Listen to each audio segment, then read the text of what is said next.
Chapter 14, i-discuss natin kung ano yung fraud and error. So, ano nga ba yung fraud and error? So, if the miscalculation is an honest mistake, that was an error.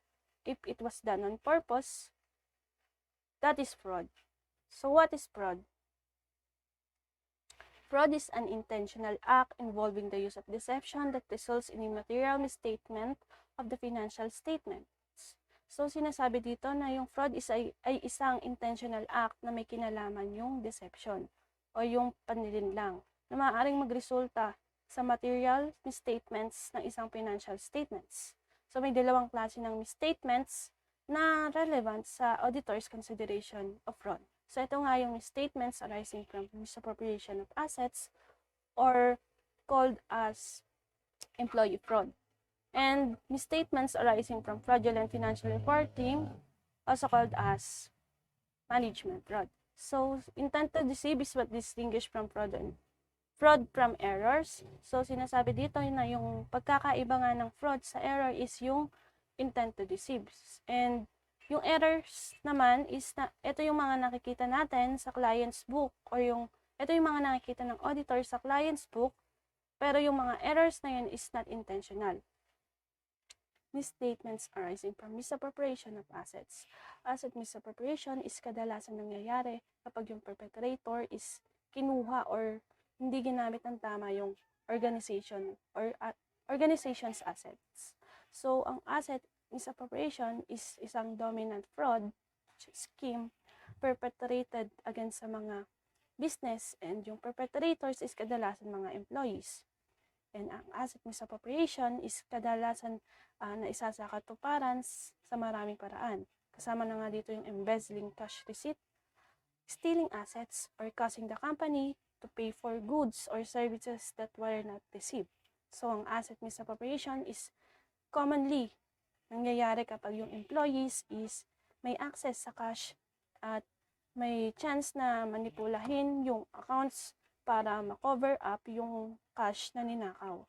So, pangalawa naman is manipulate cash disbursements through fake companies. Steal inventory or other assets and manipulate the financial records to cover up the fraud. So, next is misstatements arising from fraudulent financial reporting. So, dito naman, the intentional manipulation of reported financial can result or results to misstate the economic condition of the organization is called fraudulent financial reporting. So, the perpetrator of such fraud generally seeks gain through the rise in stock price and the commensurate increase in a personal wealth. Sometimes, the perpetrator does not seek direct personal gain, but instead use the fraudulent financial reporting to help the organizations avoid bankruptcy or to avoid some other negative financial outcome. 3 commonly ways in fraudulent financial reporting can take place includes. So, dito muna tayo sa taas. So, sinasabi lang naman dito na yung management fraud o yung fraudulent financial reporting is kadalasan nangyayari pagka yung management is nagsisik ng gain through the rise in stock price. So, sa kagustuhan nilang itaas yung stock price, nakakapag-commit sila ng fraud. So, para maiwasan din daw yung bankruptcy at yung nagresulta ito sa negative financial outcome. And meron tayong mga 3 common ways ng fraudulent financial reporting na maaaring mangyari. So, ito nga yung manipulation, falsification, or alteration of accounting records or supporting documents, misrepresentation or omission of events, transactions, or other significant information, and 3, intentional misapplication of accounting principles. Next is yung fraud triangle.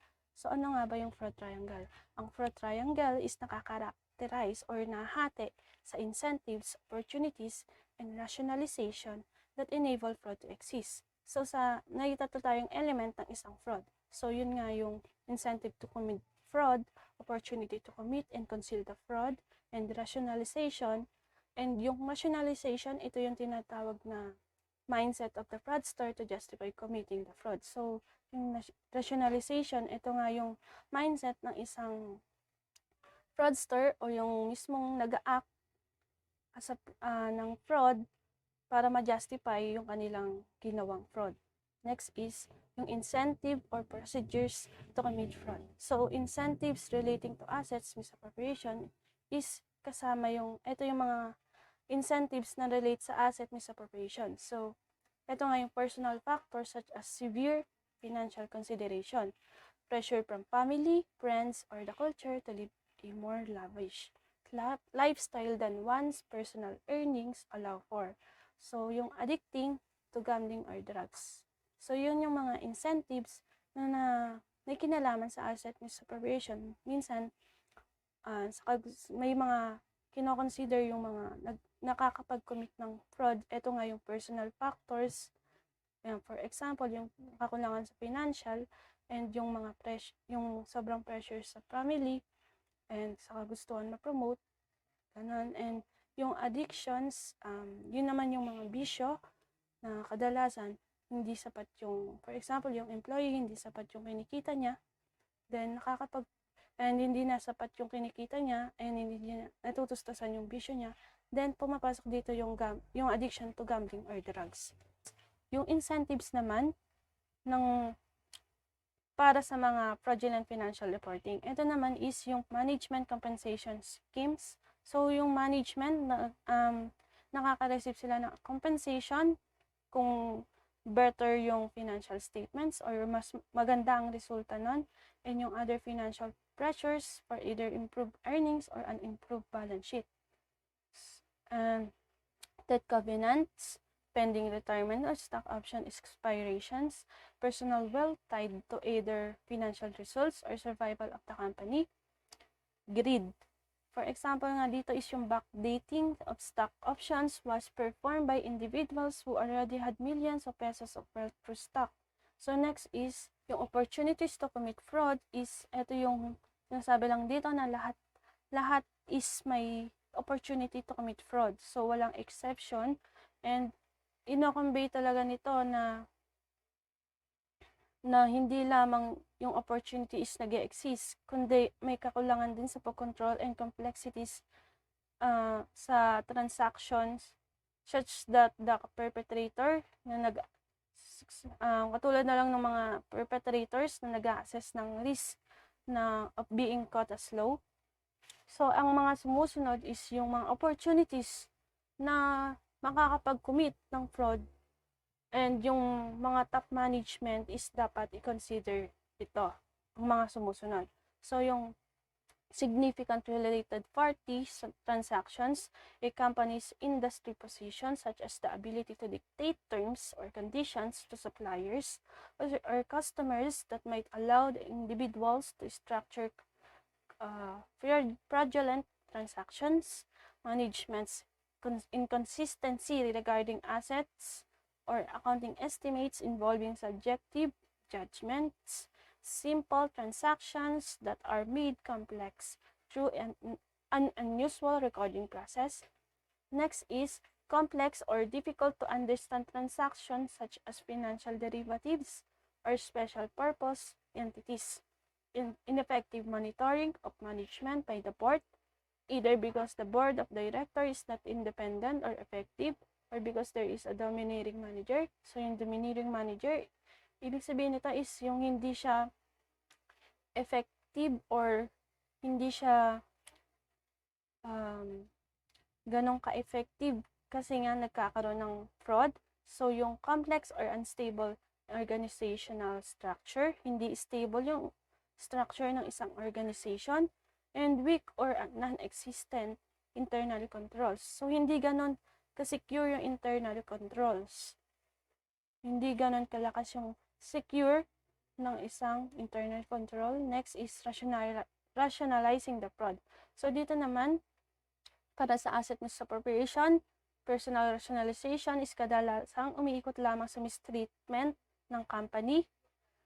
For example, yung the company owes me by the individual perpetrating the fraud. So, yung mga sumusunod is yung mga common rationalizations sa isang asset misappropriation. So, fraud is justified to save a family member or loved one from financial crisis.